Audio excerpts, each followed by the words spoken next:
Tila isang hulog ng langit para kay Denboy ang makita ang isang magandang babae sa pampang habang siya'y paahon na galing sa pangingisda. Bitbit nito ang isang itim na bag at nang tignan niya puro damit ang nasa loob nun. Pinunsuhan niya ang babae at doon pa niya na lamang buhay pa ito. Nagmadali siyang buhatin ito sa loob ng kanyang munting tahanan at gawin ang mga hakbang para magkamali ito. Nang magtagumpay siya doon niya nalaman na walang ideya ang babae kung nasaan siya at sino siya. Sa madaling salita, walang natatandaan ng babae. May bahay din itong sugat sa bandang ulo na hindi na presko. Ibig sabihin, mahigit 2 o 3 araw na siya nagpalutang-lutang mula sa dagat. Pinatuloy ni Denboy ang babae sa munti niyang bahay at makalipas ang 2 araw ay nakaisip agad siya ng pwedeng ipangalan dito. Alam ko na, dahil para kang hulog ng langit sa akin, papangalanan na lang kitang Angela. Okay ba yun sa'yo? Tanong niya dito. Oo, magandang pangalan ng Angela, Denboy. Maraming salamat. Ngiti ni Angela sa kanya. Lahat ay ginawa niya para maibalik ang mga alaala ni Angela. Pero nang unti-unting mahulog ang loob niya dito ay mas pinili niyang huwag nang gumawa ng hakbang na ikakasakit ng loob niya. Naging overprotective siya dito sa pagtagal at umabot sa puntong isinasama niya na ito maging sa kanyang pangingisda. Pero Denboy, sobrang sama talaga ng pakiramdam ko. Para ako masusuka na ewan. Humihilap ang tiyan ko eh. Ikaw na lang munang pumalaot ngayon. Nangihinang wika ni Angela dito. Pero wala kang kasama dito. Ayaw naman kitang iwan mag-isa. O siya, hindi na lang muna ako papalaot ngayon. Tsaka na kapag magaling ka na. Pero wala tayong ulam. Wala nga tayong bigas eh. Kailangan mong pumalaot. Tsaka maayos naman ako dito. Walang gagalaw sa akin. Wala. Nung isang araw lang, nakita pa kita may kausap na lalaki ah. Sino? Denboy, mga kapitbahay lang natin ng mga yun. Nagtatanong sila. Alangan namang hindi ko sagutin, di ba? Angela, wag na wag kang magkakamaling lokohin ako. Dahil kung hindi, yung mga lalaking lumalapit sa'yo, kaya kong tuldukan ang buhay nila. Naiintindihan mo ba? Denboy. Naiintindihan mo ba? Nabigla si Angela dahil ngayon lamang niya nakitang galit na galit si Denboy at sumisigaw. Oo, naiintindihan ko. Sa nanginginig pa niyang sabi. Mabuti. Sige na, aalis ako. Basta, dito ka lang sa loob ng bahay at wag na wag kang lalabas. Kapag nalaman ko lumabas ka, malalagot ka sa akin. Hindi na nagsalita pa si Angela dahil na rin sa matinding takot na kanyang nadarama. Umalis naman agad si Denboy, kaya doon palang napahinga ng malalim ang dalaga. Ayaw niya namang labagin ang anumang ipinag-uutos ito dahil kilala niya na ito at masama itong magalit. Pero maya-maya lang, nagising siya mula sa pagkakaidlip nang marinig ang boses ng isa sa kapitbahay nilang naging kaibigan niya na rin, si Mara. Dali-dali siyang tumayo at takmang bubuksan na sana ang pinto pero natigilan siya nang malamang nakalak ito mula sa labas. Mara, sorry pero nakalak ako. Sigaw niya dito. Diyos ko, si Denboy ba ang naglock sa'yo dito, Angela? O siya, sa bintana ko na lang iabot ang ulan na ibibigay ko para sa'yo. Maliit lang ang bintana at mukha lang ang makikita mula sa labas, kaya doon na ibinigay ni Mara ang ulam para kay Angela. Maraming salamat dito, Mara. Nagkabala ka pa talaga. Ano ka ba? Wala yun, no? Pero, teka, bakit ka nakalak? Hindi ko nga rin alam eh. Ngayon ko lang nalaman na pinadlock pala ako ni Denboy. Marimar! Nasaan ba siya? Pumalaot? Kung pumalaot yun, mamayang gabi pang balik nun. Ibig sabihin, mamayang gabi ka pa makakalabas mula dito. Ganun na nga siguro, Mara. Ayaw ko na masuwayin si Denboy at baka magalit. Pero Angela, hindi kanya pag-aari. Ilang buwan ka pa nga lang niya nakita pero tinatali ka na niya. Delikado ang obsession ni Denboy sa'yo. Naisip ko na rin yan, Mara. Pero tulad nga nasabi ko, ayaw ko siyang magalit sa akin. Utang ko sa kanya ang buhay ko dahil sinagip at pinatira niya ako dito. Nandoon na tayo, Angela. Pero yung ikulong kanya dito na parang isang preso? Ano bang purpose niya? Huwag kang palabasin? Eto hindi sa sinisilaan ko si Demboy. Pero may dati na siyang kinakasama noon. Saksi kaming lahat dito kung paano niya itrato ang kinakasama niya. Mabait si Demboy, oo. Para nga niyang Reynay kung ituring si Lisa eh. Pero dahil nga sa matinding obsession niya, hindi na natatama pagmamahal niya dito. Ayaw niya kasing nakikipag-usap si Lisa sa iba, lalong-lalo na sa mga lalaki. Kaya nga nilayasan siya eh. At ngayon, dumating ka naman. At ikaw na naman ang ginaganito niya. Huwag ka namang papayag, girl. Takasan mo na rin. Pero saan naman ako pupunta, Mara, kapag ginawa ko yun? Wala akong maalala. Itong lugar nga ninyo, hindi ko alam kung saan eh. Wala akong magawa kahit gustuhin ko. Kung sa bagay, ayaw ko rin namang mangialam dahil delikado din ang mga taong obses. Pero payong kaibigan kapag sumobra na si Denboy, layuan mo na. Maawa ka sa sarili mo. Dahil sa mga sinabi ni Mara na nakapag-isip ng malalim si Angela. Kaya naman, pagdating ni Denboy saktong alas 7 ng gabi, ay sinalubong niya agad ito. Sakto lang palang dating mo at nakapaghanda na ako ng pagkain natin. Wika pa niya. Talaga? Maayos na bang pakiramdam mo? Hindi pa masyado, pero mas lalo ako manghihina kapag wala akong gagawin eh. Marami ka bang nakuha? Oo, bukas sa bukas ay hahatid ko din ito sa suki ko. Pasensya ka na kung nilak kita dito. Syempre, iniisip lang din kita. Gusto kong maging ligtas ka. Masama pa naman ang pakiramdam mo at wala ako dito. Naiintindihan ko naman yun, Denboy. Pero sana sa susunod, huwag mo na lang ako ilak. Okay lang talaga ako dito. Nga pala, may tatanong lang sana ako. Ano yun? May update ka na ba sa mga pulis? Diba sabi mo tutulungan mo kung malaman kung saan ako galing? Isang minutong katahimikan ang namutawi sa buong paligid bago naupo si Denboy at tinignan ng seryoso si Angela. Yun na nga ang iniisip ko eh. Alam mo kung gaano ko kagustong matulungan ka, Angela. Kaya lang, bigla akong naalala noong araw na nakita kita eh. Duguan ka. May sugat. Hindi ka ba nagtataka kung bakit ka na sa dagat? Hindi kaya may nagtangka sa buhay mo? Ano? Oo, hindi malabo yun. Kaya nga napag-isipan ko na wag nang lumapit sa otoridad. Alam mo naman na kapag nasa mataas sa posisyon, yun pa kadalasan ang nagpoprotekta sa mga masasamang tao.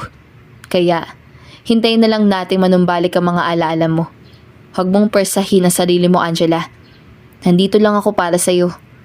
Naging mabait at mahinahon ang tono ni Demboy na mga sandaling iyon, kaya agad ding nawala ang panghihinala sa sistema ng dalaga.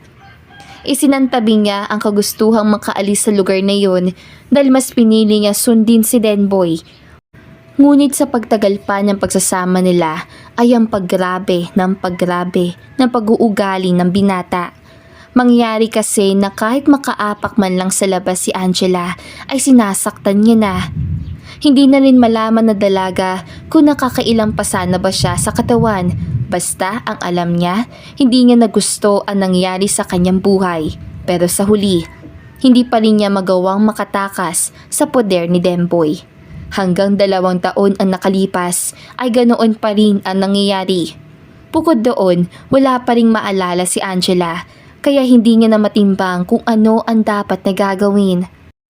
Alam mo, Angela, ayaw ko naman talaga makialam eh. Pero mangingialam na ako dahil sa awa ko sa'yo. May kilala ako naghahanap ng trabaho sa syudad. Paraan mo na yun para makatakas kay Demboy. Wika ni Mara nang mapuntahan siya nito sa bahay. Iiwan ko si Demboy dito? Natural! Hindi ka ba naaawa sa sarili mo? Sinasaktan ka niya. Isa pa, hindi mo naman siya mahal eh. Utang na loob lang ang ginagawa mo dahil niligtas ka at kinupkup ka niya. Aside dyan, wala na. Natigil naman sila sa pag-uusap nang makita nilang paparating na si Demboy, kaya dali-dali na ring tumayo si Mara. Basta ha, kapag nakapag-isip ka na, puntahan mo lang ako. Bilin pa nito sa kanya at umalis na.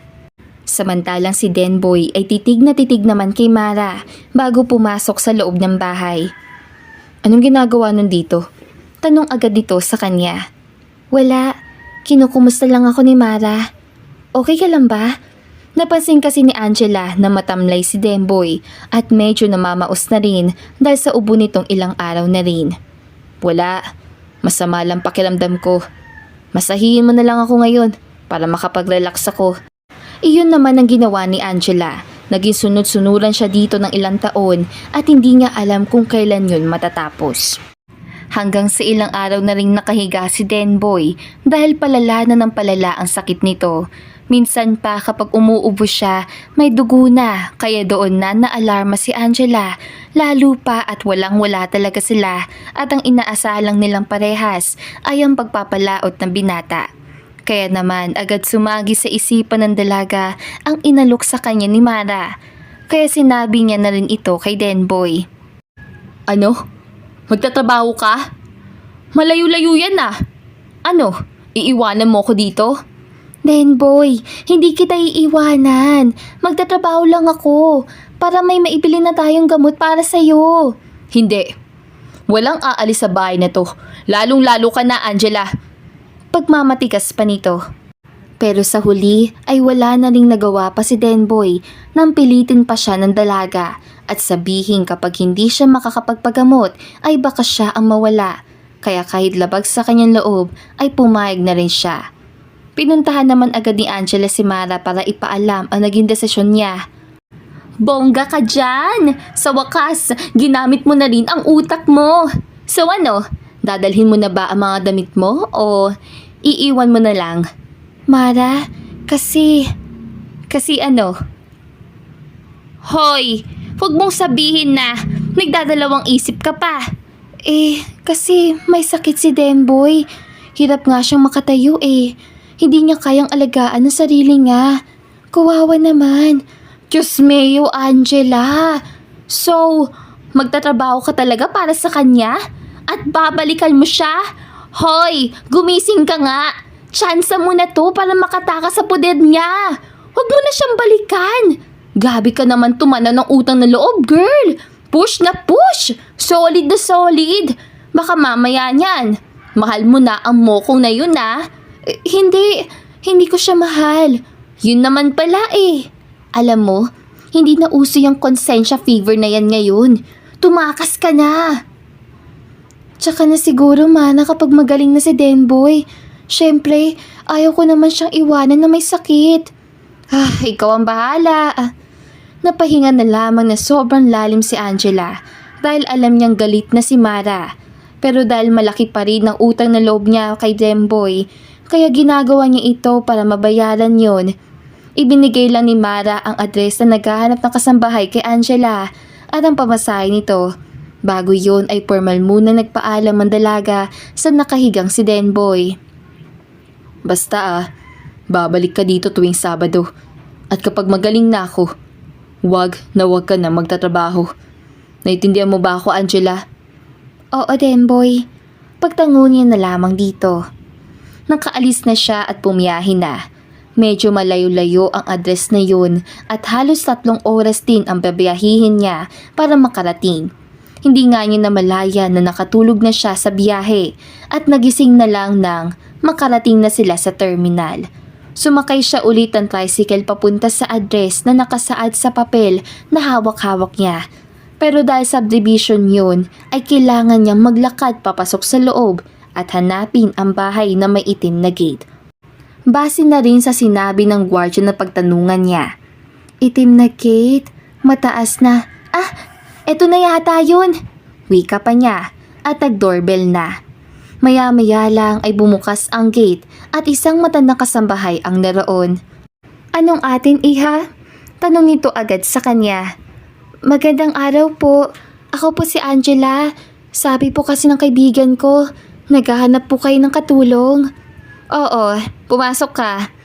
Yun naman ang ginawa ng dalaga. At nang makapasok na siya, agad niyang naramdaman ang mabigat na aura sa buong kabahayan. Na matignan niya naman yun ng medyo matagal, ay para bang nakapunta na siya sa bahay na yun. Hindi niya lang alam kung kailan. Nasa kwarto lang lagi si Sir. Walang kabuhay-buhay ang bahay ni ito. 30,000 ang sahod buwan-buwan. Magluluto ka, maglalaba, maglilinis. Kapag sahod mo, makikita mo na lang ang sobre sa mesa sa living room. Bahal mong pasukin ang kwarto ni Sir at ang pagkain niya. Umaga, tanghali at gabi ay ilalagay mo lang sa may gilid ng mesa sa labas ng kwarto niya. May switch din sa gilid. Pindutin mo yon para alam niyang may pagkain na. Tila naguluhan si Angela sa mga sinabi ng matanda, kaya doon na siya nagsalita. Pero, Manang, paano ko po malalaman kung ano ang gusto niyang kainin? Nasa kusina na ang sagot sa mga katanungan mo, Angela. At ngayon na nandito ka na, may papalit na sa akin. Aalis na din ako kagad. Teka po, hindi mo ako sasamahan dito? Hindi. Isa lang ang hinahanap ni Sir na katulong dito. At heto ka na nga. Eto iha. Pang 22 na akong katulong ni Sir dito. Lahat walang umaabot ng 2 buwan. Kaya kung maisip mong umalis dito, dapat may ipapalit ka. Pero Manang, maayos naman po ang pasahod dito eh. Bakit kayo umaalis? Maayos nga ang pasahod at nagagawa mo lahat. Pero mamamatay ka sa lungkot. Ni isang beses ay hindi ko pa nakikita ang mukha ng amo natin. Tignan mo nga ang bahay ni ito, iha. Walang kabuhay-buhay. Kaya ikaw na muna ang bahala dito. At tapos na ang obligasyon ko. Pinalnawi ka na matanda. Habang si Calix naman na nakahiga lamang sa kanyang kama, ay narinig na naman ang pagtunog ng bell kung saan nanganguhulugang umalis na naman ang kasambahay niya at bagong kasambahay na naman ang naroon. Muli nga naipikit ang mga mata at napatingin muli sa kisame ng kanyang kwarto. Ilang taon na din siyang ganoon. Kung wala lamang siyang sariling gym sa loob ng kanyang bahay, ay pwede na siyang hindi makalakad dahil sa pananatili niya sa kanyang silid. Gusto na ni Calix na tapusin ang kanyang buhay, pero dahil nangako siya noon na fiancé si Amira, kaya hindi niya kayang sirain ang naipangako niya dito. Gabi na at narinig na ng binata ang pagtunog na switch mula sa labas na nangahuhulugang naroon na ang dinner niya. Pinalipas niya naman muna ang ilang minuto bago binuksan ang pinto para kuhanin ang kanyang pagkain. Bahagya pang nangunot ang noon niya na makita ang pagkain na doon. Kung hindi kasi siya nagkakamali ay paboritong pagkain yun na fiancé niya, kaya mapait siyang napangiti. Ngunit na sandaling matikman niya ang pagkain ay biglang kumabog ang kanyang dibdib na mapagtantong kalasa nun ang laging niluluto ni Amira. Dahil doon hindi niya tinapos ang kinakain at dali-daling bumaba. Tumiretso siya sa kusina pero wala doon ang kasambahay. Hinanap niya ito sa labas at nakita niyang palabas ito ng gate at nagtatapon ng basura. Hinintay niya itong makabalik sa loob. At ang sandaling pabalik na ito ay doon na nalaki ang 2 mata ni Calix nang makita ang imahe ni Amira. Samantalang ang nakatayong si Angela naman hindi na rin nakagalaw dahil sa pagkagulat. Nasa harapan niya kasi ang isang lalaking balbas sarado. May mataas na buhok na kung aakalain mo isang malinis na pulubi. Sir? Nauutal pang wika ni Angela. Dahil hindi din siya sigurado kung amo ba niya ito o isang akyat bahay. Ngunit imbis na sumagot ay nilapitan lamang siya ni Calix at niyakap na sobrang higpit. Gulat man pero hindi malaman ni Angela kung bakit napaka-comforting ng yakap na iyon, na para bang safe na safe siya sa oras na iyon. It's you! It's really you, Amira! Tila hirap na sambit nito. Sino pong Amira? Ikaw si Amira. Hinila siya na binata papasok sa bahay, paakyat ng hagdan at papasok sa kwarto nito para ibigay ang isang picture frame. Dooy isang lalaki at babae ang nakita ni Angela. Ang lalaki ay isang gwapo at sa tingin niya iyon ang kaharap niya.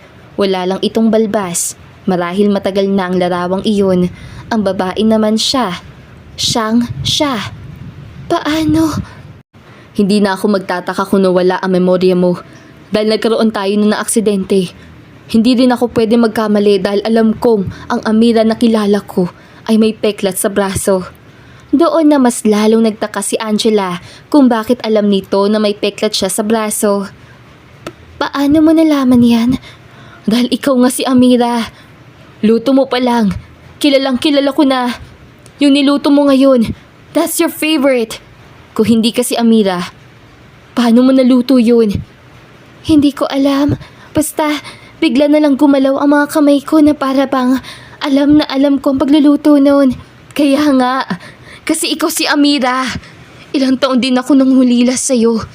Hinahanap kita pero wala nang tumulong sa akin dahil hindi ka namin makita. Hindi kita nakita. Ilang taon nang walang kulay ang buhay ko, Amira. Nawalan ako ng gana sa lahat ng bagay at kung babalikan ko ang nangyari bago ang aksidente, hinihiling ko na lang na sana hindi na lang kita niyayang mamangka. Sana hindi na lang tayo nagtalo nun. Sana nagpakumbaba na lang ako. Dahil tama ka rin naman. Tama ako na ano? Naguguluhan man pero ang istorya sa likod ng pagkakapadpad ni Angela sa poder ni Denboy at ang pagligtas nito sa buhay niya ay isang malaking palaisipan. Ramdam niya rin naman ang sinserong tinig ng kaharap kaya doon na siya nagdesisyon na pakinggan ang kung ano man ang sasabihin at ikukwento nito sa kanya. Nalaman ni Angela na engaged na pala sila noon at naging secret girlfriend ni Calix ang dalaga. Secret girlfriend dahil bilang isang sikat na aktor at may katambal din siya noon ay kinailangan niyang gawing pribado ang personal na buhay, lalong-lalo na ang kanyang buhay pag-ibig. Kaya walang nakakakilala kay Amira bilang girlfriend at fiancé niya. Kung ako nga si Amira, ano ang dahilan ng pag-aaway natin? It was our anniversary. 3 months matapos ko mag-propose sa'yo at naisipan kong magbangka tayo.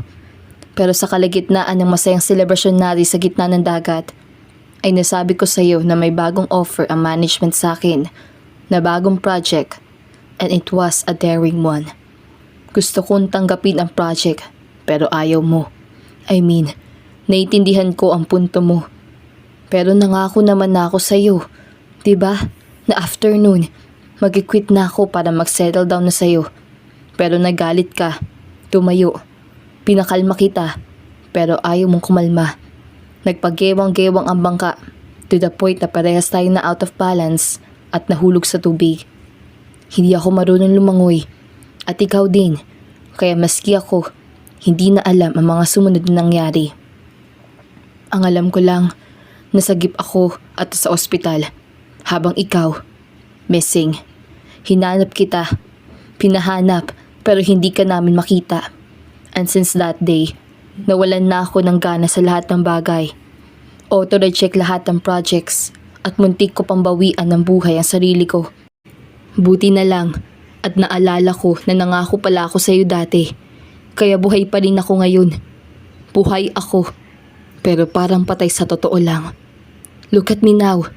I'm a total mess. But now that you're here, magsisimula ulit ako. Emosyonal na usal ni Calix. Alam ni Angela na pwede ngang totoo ang lahat ng sinasabi ng kaharap dahil mukha niya ang nasa larawan at sa dagat din siya natagpuan ni Denboy. Pero, bakit sabi na nagligtas sa buhay ko? May mga dala daw akong damit. Yes, kasi dapat, after natin magbangka, ay doon tayo magsastay sa isang resort for 3 days.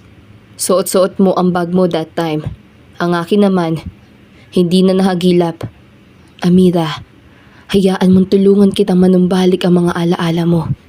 Kakausapin ko ang kilala kong doktor para matignan ka.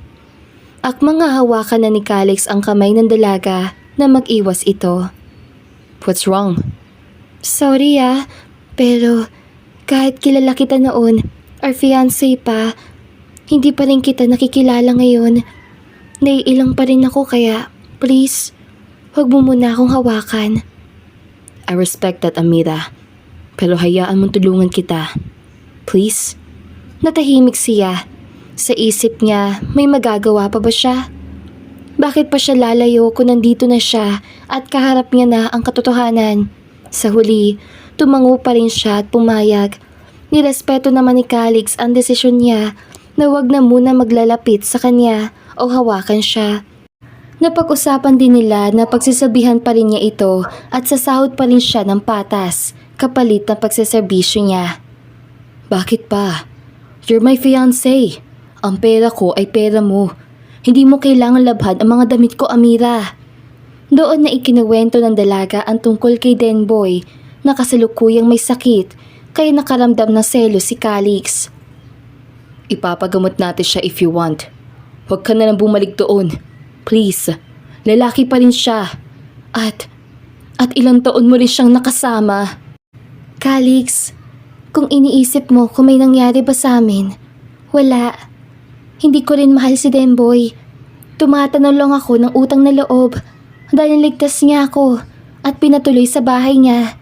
Isa pa, ayaw ko tumanggap ng pera mula sa'yo nang hindi ko pinaghihirapan. Wala pa rin akong maalala hanggang ngayon. Kaya pasensya na.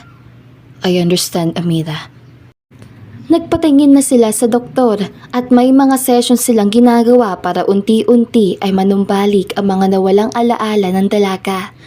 Kasabay naman noon ay ang palaging pagkukwento ni Calix tungkol sa naging relasyon nila dati.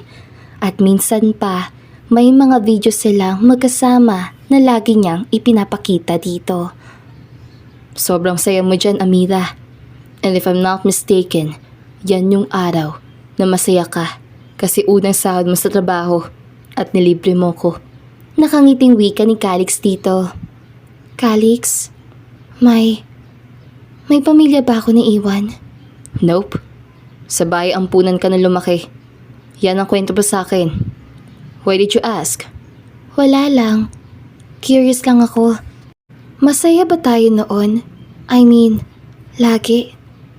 Hindi naman lagi. Siyempre, may mga pinag-aawayan din tayo. Pero, nare-resolve din natin agad yun. Pero yung huling away natin, sobrang lala. I'm sorry. Isang peking ngiti lang ang itinugon ni Angela dahil wala naman talaga siyang ideya kung ano ang itutugon sa sinabi ng binata.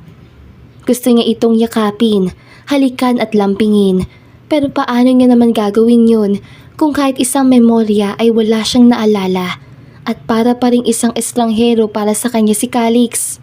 Hanggang isang Sabado, nakahanda nang umalis si Angela para umuwi kay Denboy nang malaman niyang wala sa silid nito si Calix. Kaya wala na rin siyang nagawa kundi ang hintayin ito. Ilang sandali lang ay dumating na nga ito pero agad na panganga ang dalaga nang makitang sobrang gwapo ng isang Calix Aguilar na kaharap niya ngayon. Nagpagupit na kasi ito at sobrang pogi ng aura nito. Ang pogi natin ngayon na. Kaya pala wala ka sa kwarto mo dahil maaga ka pala nag-makeover. Biro pa niya dito. Of course, nandito ka na eh. Ready ka na bang umalis? Oo, hinihintay lang kita para makapagpaalam ako. Bakit pa? Kung pwede naman kitang samahan pa uwi. Sasama ka? Amira, ilang taon kang nawala sa akin. Sa tingin mo ba hayaan ko pang mawala ka sa akin ulit? Sasamahan kita doon sa Denboy na yun para maipagamot mo na siya. Ako ang sasagot ng lahat. Basta uuwi tayo agad. Please, Amira. Isang matamis na ngiti ang sumilay sa labi ng dalaga at tinanguan si Calix. Kaya naman sabay na silang bumiyahe. Pagdating naman ay agad silang dumiretso sa bahay ni Denboy. Angela, bakit nga? Sino yan? Galit na panimula nito. Denboy, siya si Calix. Siya ang fiancé ko. At nandito kami para tuparin ang pangako ko sa'yo na ipapagamot kita. Ayaw kitang iwan ng may sakit pa rin. Ano? Bakit? Bumalik na ba ang mga alaala mo? Hindi pa, pero may prueba siya na ako ay si Amira, na fiancé niya. Kaya sige na, magbihis ka na at pupunta tayo ngayon ng... Hindi pa man nakakatapos magsalita si Angela ay mahigpit na hinawakan ni Denboy ang braso nito. Wala kang utang na loob, Angela. Ako ang nagligtas sa buhay mo. Hey, get off her. Pwede kita sampahan ng kaso para maghimas rehas ka ngayon din. Huwag mong isumbas sa fiancé ko ang pagligtas mo sa buhay niya. Thank you if that's all you want. And here, pera. Dalhin mo ang sarili mo sa ospital at ipagumot mo. Now, if kulang pa, sabihan mo lang ako at dadagdagan ko yan para mabayaran na ni Amira ang utang na loob na sinasabi niya sa'yo. Tara na. Sabay hawak sa kamay ng dalaga. Rinig pa nila ang pagsigaw ni Denboy pero hindi na nila yun nilingon pa. Tsaka dire-diretso na sa pagpasok sa kotse. Calix, ipapagamot niya kaya ang sarili niya? I don't know. And I don't care, Amira. Ginalit niya ako eh. At wala naman kasi siyang karapatang saktan ka. Ako nga, ever since, hindi ko dinampi ang kamay ko sa'yo. Matagal ka na ba niya sinasaktan? Doon na rin sinabi ni Angela ang lahat, na lagi nga siyang sinasaktan ni Demboy at minsan kinukulong pa sa bahay dahil ayaw siya nitong paapakin sa labas mismo ng bahay nito. Nangangaliitin naman si Calix at akmang babalik na sana ng direksyon para balikan si Denboy pero pinigilan na siya ni Angela. Wag na Calix, hayaan mo na siya. Dapat maghimas rehas yun eh. Hayop siya! Hayaan mo na siya, okay? Hinawakan ni Angela ang kamay ni Calix at doon na unti-unting kumalma ang sistema ng binata. Ayan ang power mo, Amira. Sobrang effective ng mga hagod mo para kumalma ko. Gustong gusto na kitang tawagin love. Pero nirerespeto ko ang kagustuhan mong wag na muna. Mahal na mahal kita, Amira. Kung alam mo lang. Ngumiti lang bilang tugon ang dalaga at mas lalo pang hinigpitan ang pagkakahawak niya sa kamay ni Calix. Naiinis siya sa sariling utak dahil alam niyang isa ang binata sa importanteng tao sa buhay niya pero hindi niya ito maalala. Kada linggo rin silang nagpupunta sa doktor at nasa likod lamang lagi ni Angela si Calix. Mas naging sweet naman si Calix dito kaya kahit walang maalala ang utak ng dalaga ay para bang alam ng puso niya kung sino ang tinitipok dito. Wala man akong maalala magpahanggang ngayon Calix, pero naalala ka ng puso ko. Paunti-unti ay minamahal na ulit kita. Or should I say, nanunumbalik na ulit ang dating pintig ng puso ko. Tinitigan ng seryoso ni Calix ang fiancé at unti-unting nilalapit ang mukha sa mukha nito. Alam ni Angela kung ano ang susunod na mangyayari, pero imbis na magreklamo ay ipinikit lamang niya ang mga mata na nangangahulugang pumapayag siyang mahalikan ito. At doon na nga unting-unting lumalapat ang mga labi nila sa isa't isa. Hindi malaman ng dalaga, pero tila may mahika ang halik na yun dahil biglang nag-flashback ang lahat ng alaala na nawala kay Amira ng ilang taon. Agad siyang nagbawi at masayang tinitigan ang gulat na si Calix. What's wrong? Calix, naalala ko ng lahat. Talaga? You mean, lahat? Oo, masayang bigkas pa ni Amira at muling hinagkan ang labi ng fiancé. Walang mapagsidlan ang sayang nadarama ng dalaga ng mga sandaling iyon dahil parang ang isang mahika ang nangyari. Hindi din nila batid kung nagkataon lang ba na naghalikan sila at bumalik ang lahat ng alaala ni Amira o talagang may magic ang halik nito. Naging masaya ang dalawa sa pagdaan pa ng ilang araw at linggo. Pero kasabay noon ay ang laging napapansin ni Amira na para bang may nakamasid lagi sa mga galaw nila. Kaya nang matsyempuhan na siya lamang mag-isa sa bahay ay may nag-doorbell ay ganoon na lamang ang pagkagulat niya na mapagbuksan si Demboy. Anong ginagawa mo dito?